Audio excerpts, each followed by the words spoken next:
विरामानंतर आपल्या सगळ्यांचं स्वागत। बातमी कोकणातून। सिंधुदुर्ग जिल्ह्यामध्ये पर्यटनाचा हंगाम अंतिम टप्प्यात आलाय। जिल्ह्यातील सर्वच किनाऱ्यावर त्यामुळे पर्यटकांची प्रचंड गर्दी आहे। किनारे पर्यटकांनी फुलून गेलेले आहेत।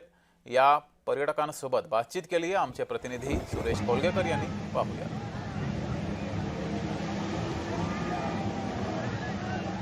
उन्हाळ्या सुट्टीचा आनंद लुटण्यासाठी मोठ्या प्रमाणात पर्यटक आहेत।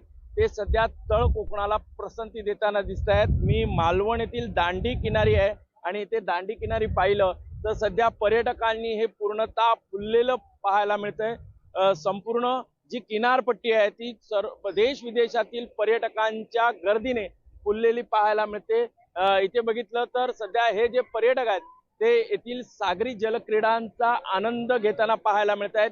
स्कुबा असेल, पॅरासेलिंग असेल, बनाना राईड असेल, हे जे याचा आनंद सध्या पर्यटक घेताना पाहायला मिळत आहेत। आपल्या समेत काही पर्यटक आहेत, त्यांच्याशी आपण बातचीत करूया। मला सांग, तू कुठून आलास? खूप वर्षापासून स्वप्न होतं इकडे यायचं, तर आज ते झालंय।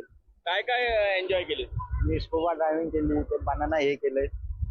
मालवण किल्ल्याला आता तिकडे जायचंय। फर्स्ट हेच होतं, आता तिकडे जायचंय। नेक्स्ट किती दिवसाचा प्लॅन आहे? आमचा 3 दिवसाचा प्लॅन। मजा केली, एन्जॉय मजा केली, खूप कोकण आवडलं? खूप आवडलं कोकण। सुरेश कोलगेकर, जय महाराष्ट्र, मालवण, सिंधुदुर्ग।